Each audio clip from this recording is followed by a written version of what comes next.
Is the doctor gone for the day?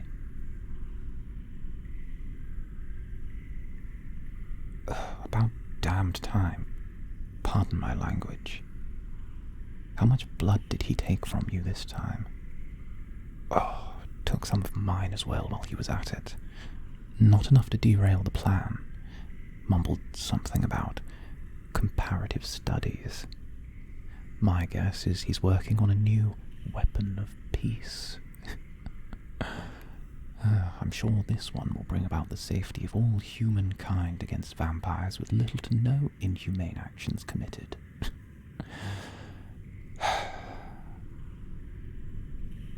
The plan is still in the works. I tried to lift the keys from the doctor's pocket while he was examining me. Well, I know he doesn't keep his keys on his right side now. Next examination is in a week. I'll need you to make a scene then. Grab his attention so I can reach for his left side. But that's next week. For now, I suppose we pass the time.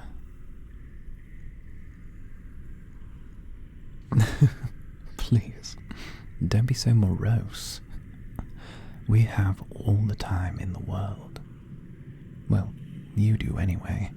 I'm the one who's most likely to get bumped off next. So, fancy a round of 99 bags of blood on the wall again? Or should we take turns naming the stuff that we miss about the outside world? Well, I apologize, Your Highness. Those are my best games. Who knows? Maybe you should work your charms on the dear doctor. Convince him into giving you a deck of cards. Please. A blind man could see you have sway over him. Just bat your eyelids and make that face you do when you want something. Trust me. I have a feeling your stay here will be better than mine. Oh, come along.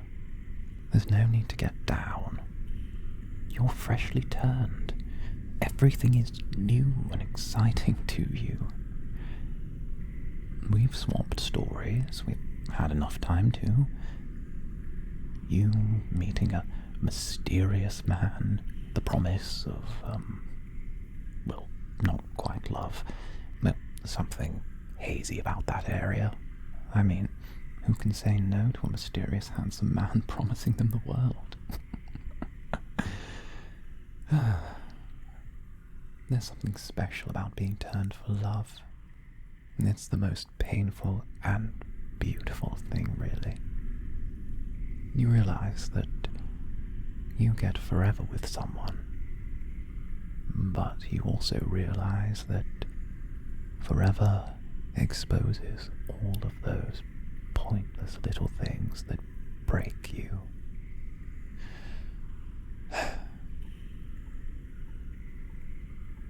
Well, yes, I do know.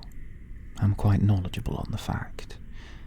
And believe it or not, you've assisted me reacclimatizing to a social interaction. It has been 8 years without any company apart from the mad scientist.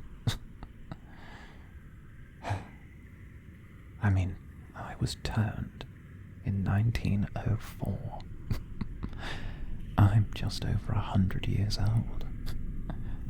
I know, I look good for it, don't I? Back then, it was the start of a new century. The world was full of promise. Coal, steam, electricity. It was all leading into what we thought was the start of a new, glorious age. And the people who didn't have a fancy title or a great mind felt like they could make their way in the world. Pedigree meant little if you had enough money. And the stock market was yet to crash. We were on the bubble back then, so new money was easy to find. we were foolish. The world was surrounded by rebellions, revolutions, wars. And looking back, how did we have no idea we were living in a powder keg? That's how you will feel.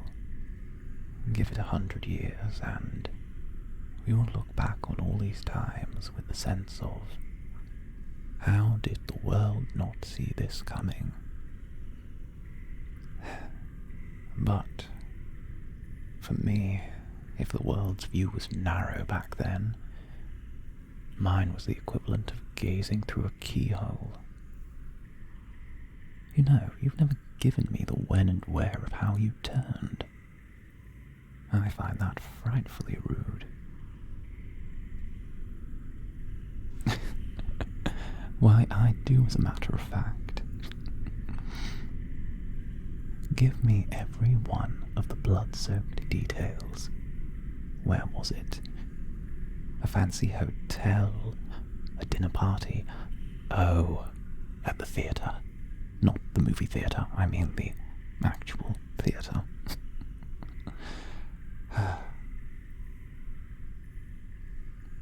Oh, go on. Share. No, wait. Set the scene. It was a dark and stormy night. It doesn't matter if it wasn't, it always is. It makes the retelling so much more dramatic. I believe it's called prophetic fallacy. Anyway, do go on.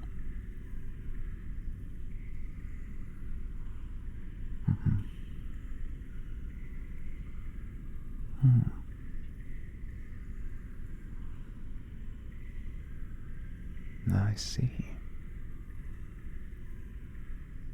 You must have been something to behold.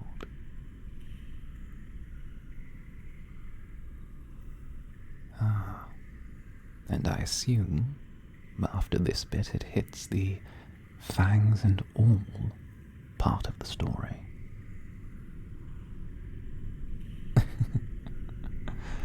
A million different stories, but they all end the same way. Fangs in your neck, vampire blood in your system.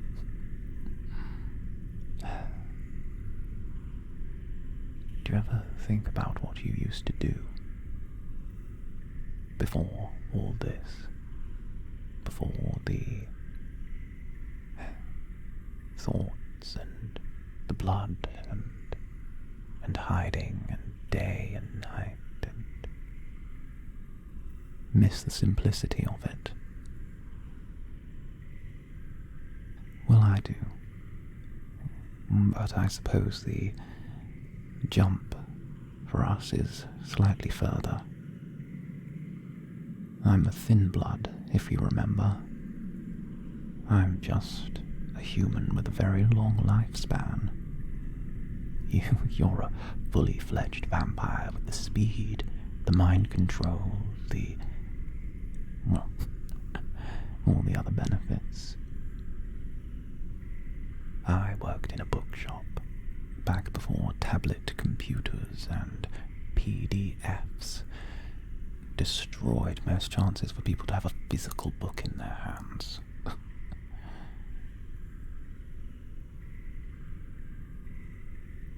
I used to love my bookshop. No, I didn't own it, I just worked there. I used to love being surrounded by the books. Oh, the payment was terrible. You could count the shillings on one hand. But I loved being surrounded by all those words, all those worlds, contained within these little pieces of paper. But only one caught my eye, and they were flesh and blood, not made of paper. One even more beautiful than you. They promised me we could spend eternity together. Be happy So, I was turned, and our plans went far awry. A thin blood. Most vampires don't even know what the damnedest a thin blood is. Excuse my language again. It appears to be one of those evenings. After the one I intended to be with, found out what I was and explained it to me, I knew from that instant I could no longer be their suitor. I made the decision, and I don't feel bad for it in the slightest. I told them we should end things, go our separate ways. It didn't matter how much we loved each other. I couldn't spend an eternity with someone knowing that I was going to be dragging them down, forcing them to look after me. My existence, from the first moment of my rebirth, was a burden. And so I decided I would never burden others. I didn't have to be strong, but I couldn't afford to be dumb. And I adapted in my own way. I don't bite, I slice. I don't feed, I drink. And as for the sun, well, good thing we live in a global society now. But listen, when we get out of here, and that's when, not if,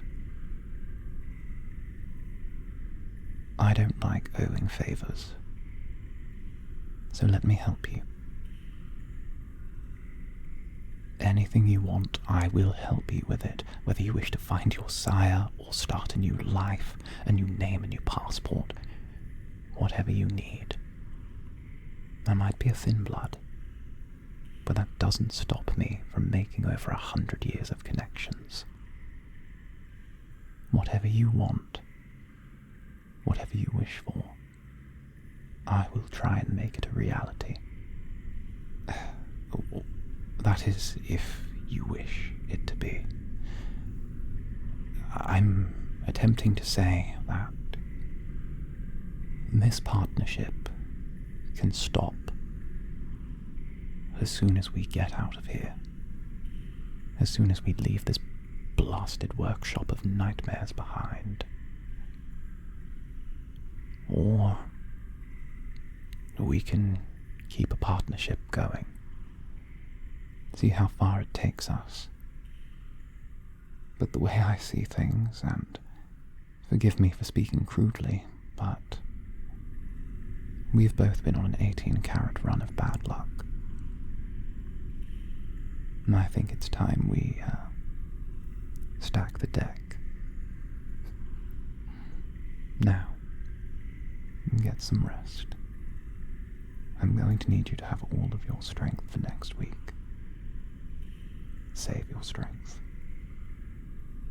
Survive.